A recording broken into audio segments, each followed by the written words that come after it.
Welcome to Philanthropy SA. This is a podcast about and for the philanthropic community in San Antonio and South Texas. We introduce organizations and people who are making an impact in the community. Beneficent Financial is proud to sponsor this podcast, and it is our hope that you enjoy this conversation about the impact we can have. The goal is to edify and inspire. Now please join our host, Dan Rebmann. Thanks for joining us today on Philanthropy SA. I'm your host, Dan Rebmann, and I'm pleased to be joined by Angela White, President and CEO of Child Advocate San Antonio, otherwise known as CASA. Angie, glad to be here. I am glad to be here too.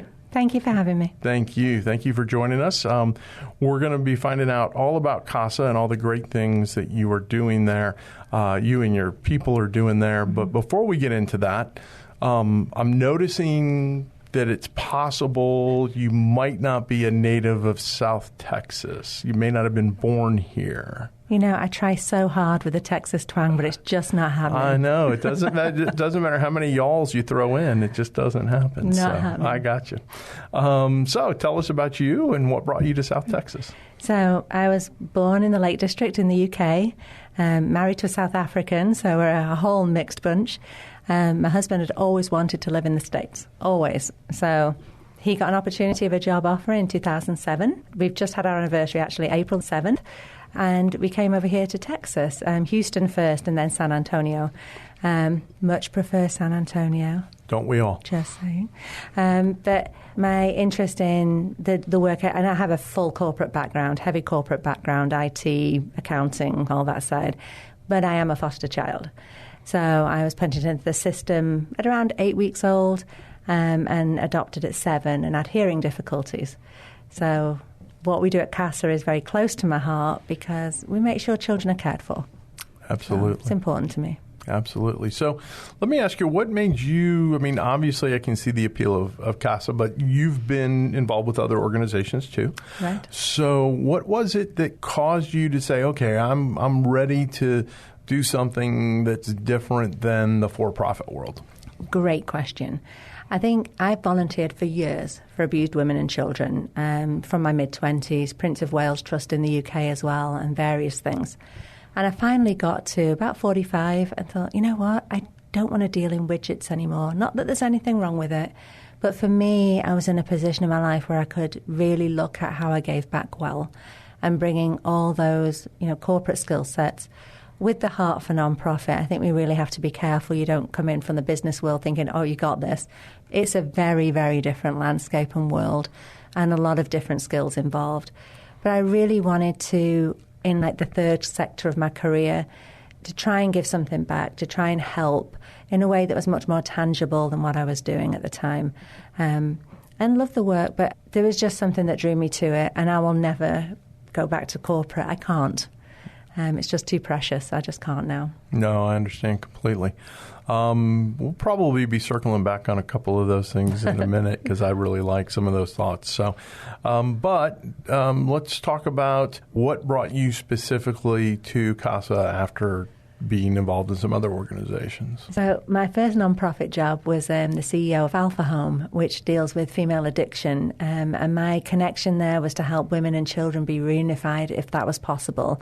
My adopted mother had alcoholism, so that was my connection there. And before I went to that role in Houston, I was a CASA advocate for 5 years, so I knew CASA very well. But I realized at Alpha Home, everything was going well, but I've never been in addiction. So I missed that kind of critical understanding, and hence CASA. And it's just so connected to who I am and the children that it was just the right move to go into the child welfare space. And I was with Chosen a little bit in the middle that also do fantastic work. But when the CASA job, or the CASA role, as we jokingly called it when I was going through this, came up, it was a no-brainer really to apply for it. But I will tell you, I was really scared because I wanted it. And thought, if I don't get it, I'm going to be really upset. So it was a push to do it. And I think, for people listening who are worried about, do I do this? Just do it anyway. Just do it. Just do it. We should trademark. Oh, somebody beat us to it. Never mind. Okay.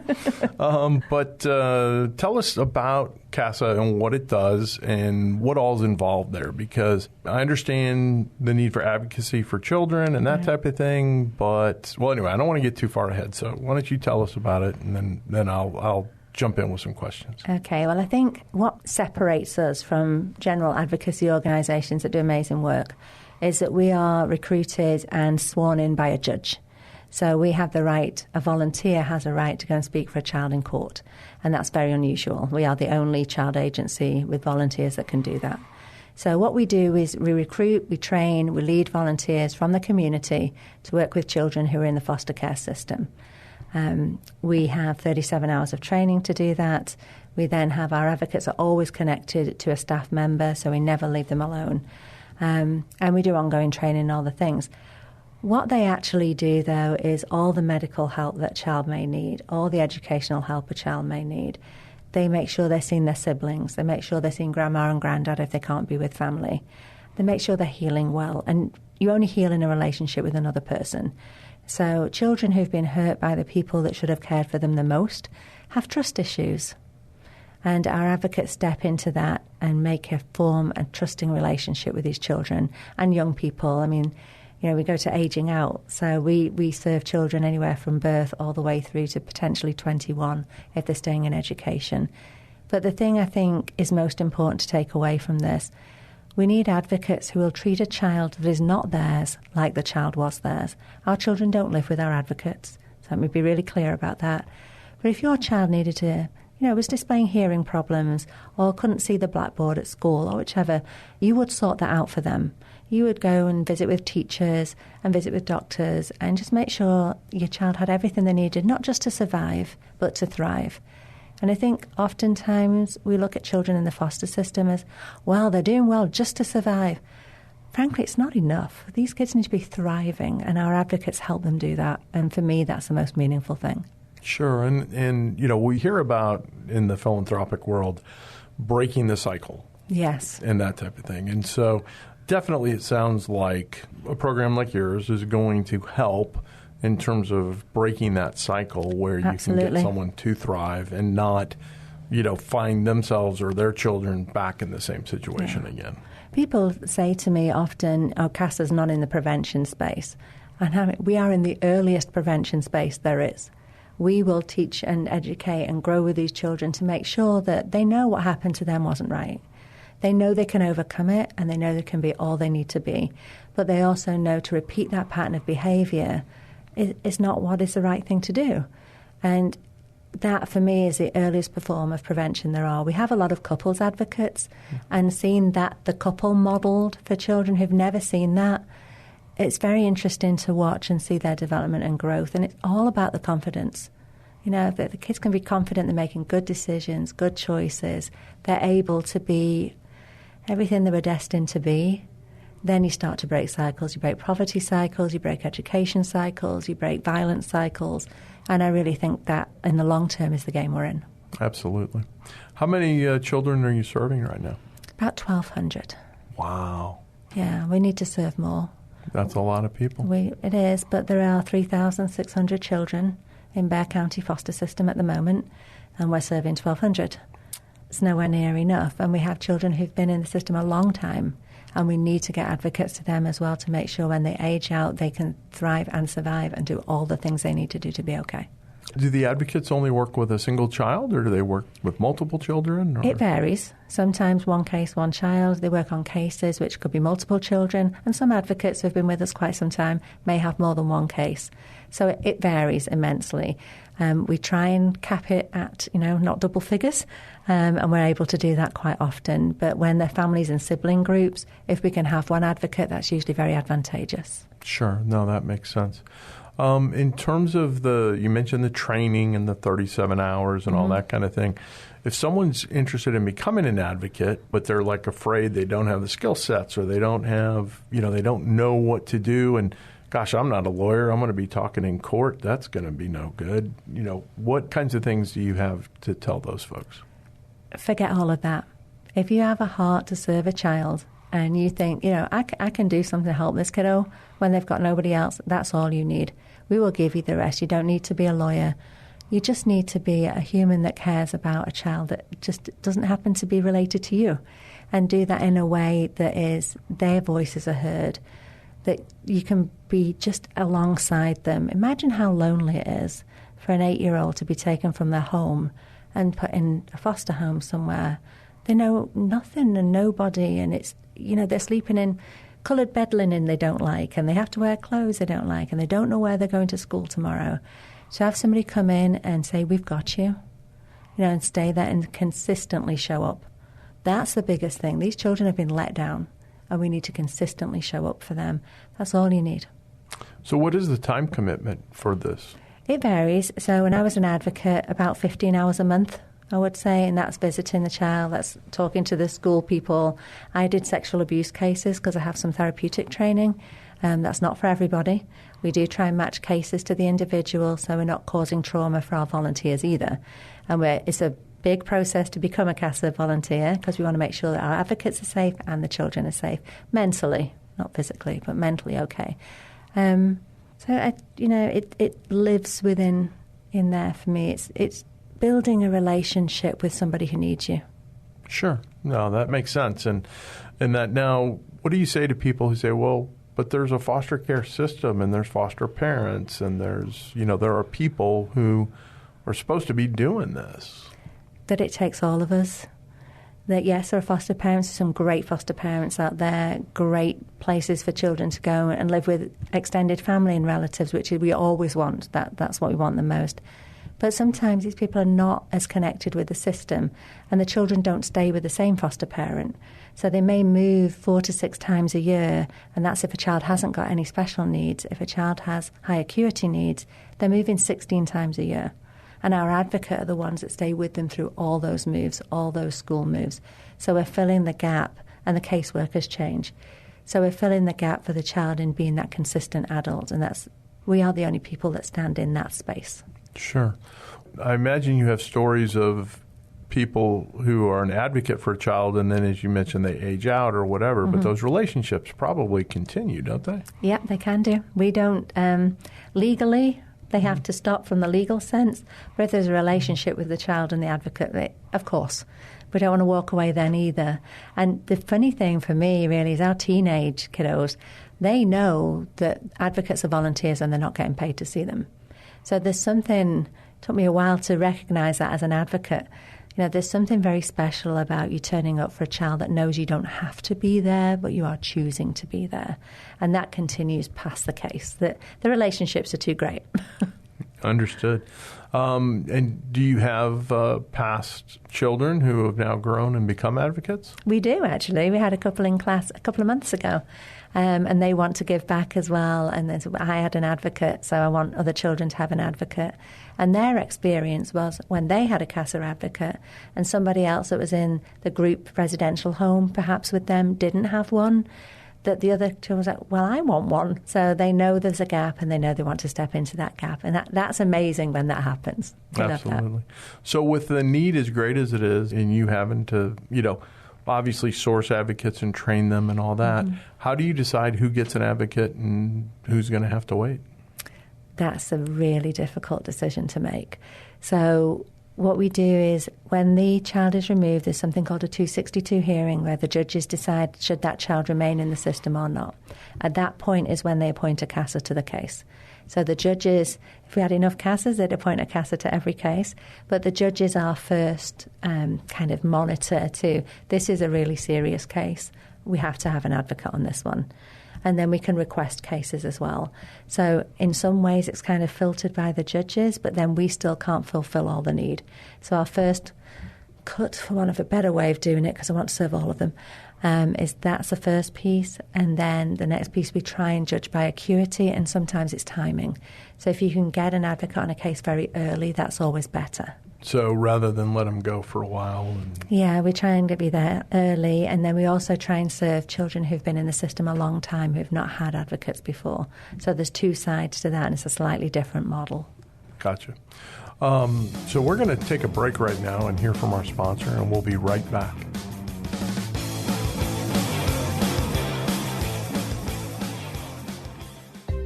Many of you out there care deeply about wanting to make an impact on the world around you. You want to help take care of the people and organizations that are important to you.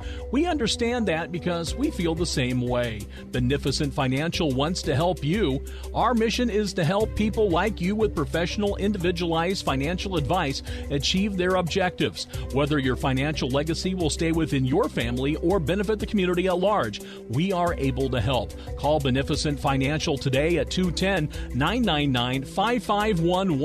In addition to traditional wealth management, we offer philanthropic services such as direct donations of required minimum distributions, donor-advised funds, and foundations. Call 210-999-5511 or go online to beneficentfinancial.net. Let us help you do well so you can do good. Securities offered through Momentum Independent Network, member SIPC/FINRA.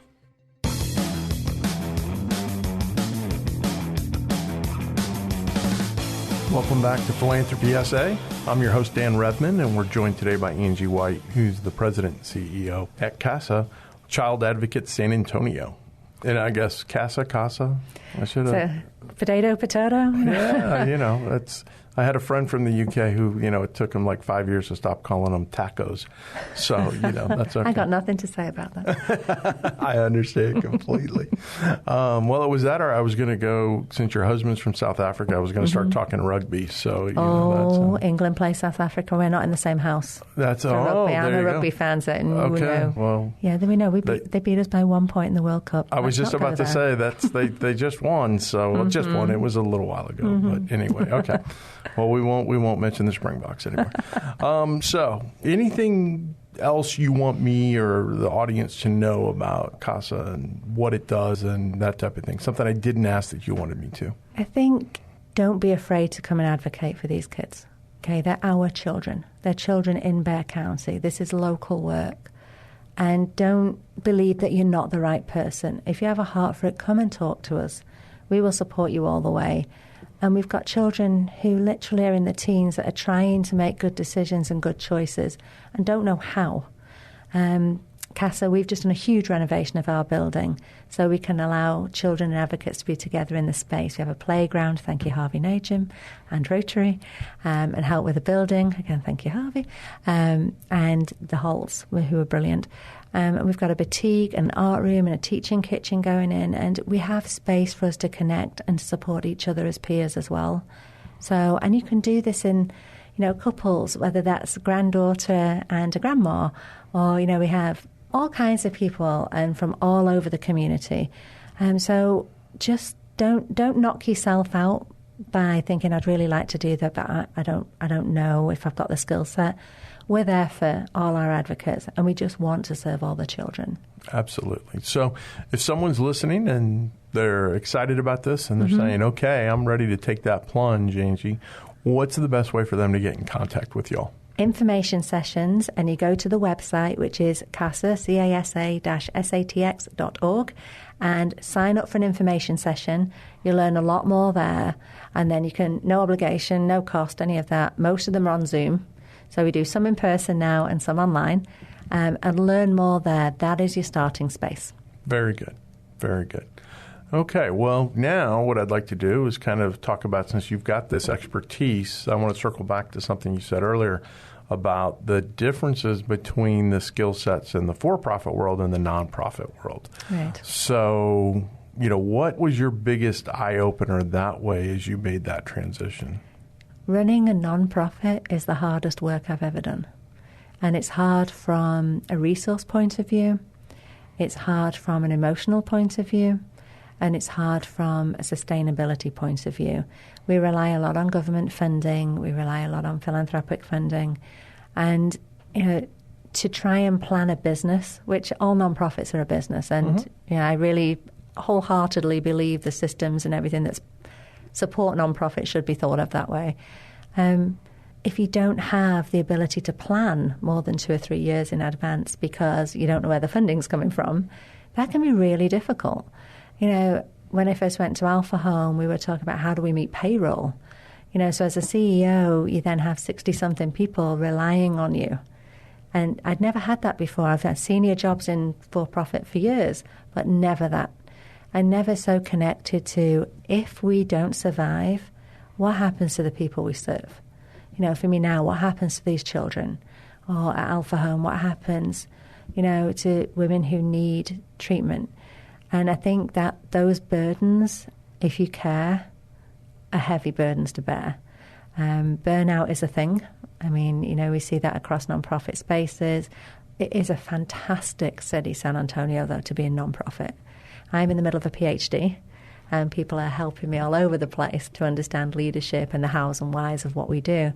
But I just think it's a treasure, though. It really is. The joy when you see you've really impacted another human life, whether that be by art or even animal therapy or guide dogs for the blind or what we do for a living or children's shelter. It's huge. It's a gift. And I think if you can live in it being a gift despite all the hardships that surround us, there's nothing that I'd rather do. Mm-hmm.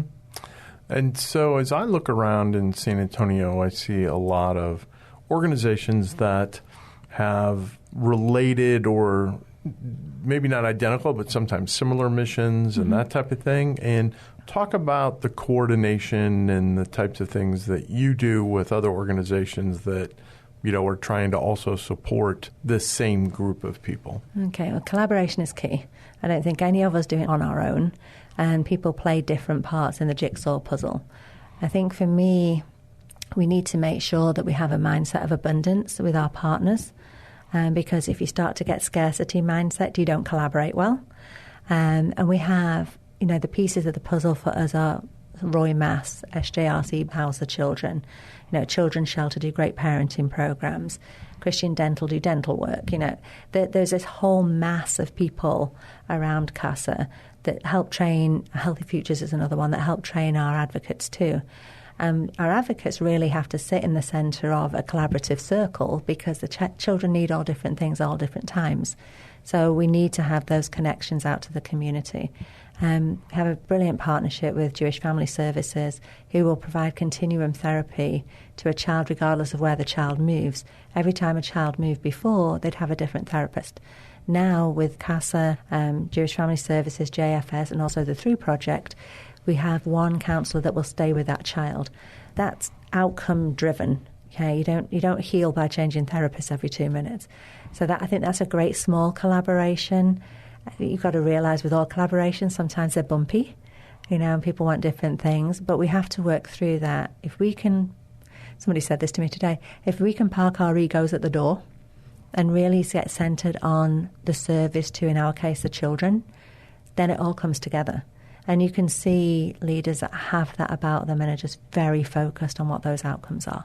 Sure. No, there's always going to be those tendencies to say, oh, well, here we can do this a little bit better, or I like this idea better than that idea, right, or those types of things. But keeping, in this case, the child who needs that advocacy at the focus is going to be a big thing. So I am assuming that you were just swimming in dough and that fundraising is a non-problem for you. And so I wanted you to kind of help out some of the other people that are struggling in that area and tell them what your magic is. That is a shocking assumption, for one thing. Obviously, funding is something we think about all the time. We have been blessed. The building will have no debt when we've done all the work, and we do share that with other non-profits who want to use space and things like that. So we have been blessed, so we will continue those blessings. But of course, we fundraise all the time. We have an event actually on Wednesday, the CASA Breakfast. We have a big gala event. We look to foundations and are very well supported. But again, it's this continual, philanthropic change. As people change, as organisations change direction, as multi-year funding is rare. And we should be held accountable. I have no issue with being held accountable for what we're doing with funding, how we spend it, and what we do with it. I think sometimes we need to be more in partnership with our funders and foundations, and it's getting better. I think I'm seeing changes for the better, which is lovely. But we're also seeing as a trend line that donations are going down year on year, and that's with individual donors and somewhat with foundations as well. So that's a concern. We have to look outwards. We're talking about social enterprises. Do we set up a business that generates profit so that can be fed into the agency? And you kind of think about that and think, is that mission creep? It's a totally different ball game. run into Sure. those businesses, but maybe that's what we need to look to more. And having a balanced portfolio of funds would be lovely. But obviously, in CASA's case as well, 48% of our money is government funded, and that's changing. So we're constantly, it's a constant concern, and we have a great fundraising team, a great mission advancement team, but it's constant. That we have to look for ways to do that and ways to support. So obviously, if your listeners would love to support CASA, you can go to our website and do just that. Very good. So when I look around in the space and look at, funding streams and that type of thing, the one thing that's very clear is that the blended funding stream is happening more and more and more. Right. And, whether it's social enterprise, whether it's those types of things, combination of, it frequently is a combination of donations and some type of government, either fee-for-service or grant or something along those lines as well. So so those types of things. But those blended streams come together.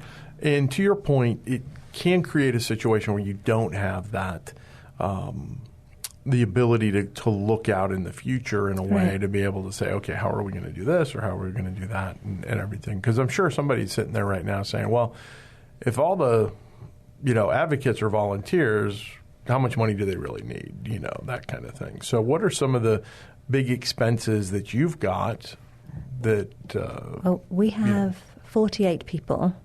80% of everything we raise goes to salary.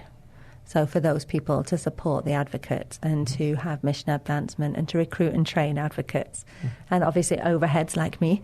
But, we're fundraising all the time for those things. So CASA actually has a $4 million budget at the moment, but we serve 1,200 children. So the volunteer model makes us efficient by default. But there's always running cost to that. And if you want to behave professionally, that's what we have to do. And all child agencies, there are background checks to be done. We have to keep the children safe.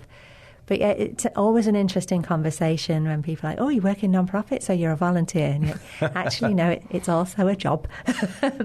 So I think it's just that juxtaposition. And I'll say the non-profit sector has grown 33% in the last 3 years, which has overtaken local government, which has grown at 9%. Local government, like Belong and SJRC, already run CPS basically in the outer regions of Bexar County, and that's going to come here. Maybe Belong, maybe somebody else. We're thinking it's hopefully Belong. And, so there's an offset then coming from central government and state government into how we run nonprofits here. So we're doing all of that, and I will tell you, I've never known how to stretch a dollar more than running a nonprofit, coming from a corporate world. So I think we just have to be cognizant of where there's a lot of good work going on that without nonprofits wouldn't be happening. And that's I think, worth being philanthropic about. Absolutely. So what else do you want to talk about? It can be something that's, it doesn't have to be CASA specific. It can just be something that you're seeing going on within the ecosystem or something like that you want to... I think what's been really interesting for me, so I told you I'm in school, so I finished my PhD, thankfully, in November, hopefully. And it is really about what leadership looks like in nonprofits, the skill sets that are needed and the why we do what we do, because there are a lot of nonprofit leaders needed at senior levels. And what's coming out of that is really the joy of what we do tempered against the difficulties of what we do. And I think, if people are thinking of even coming into nonprofits, a volunteer first is a really good idea because you get a sense of it.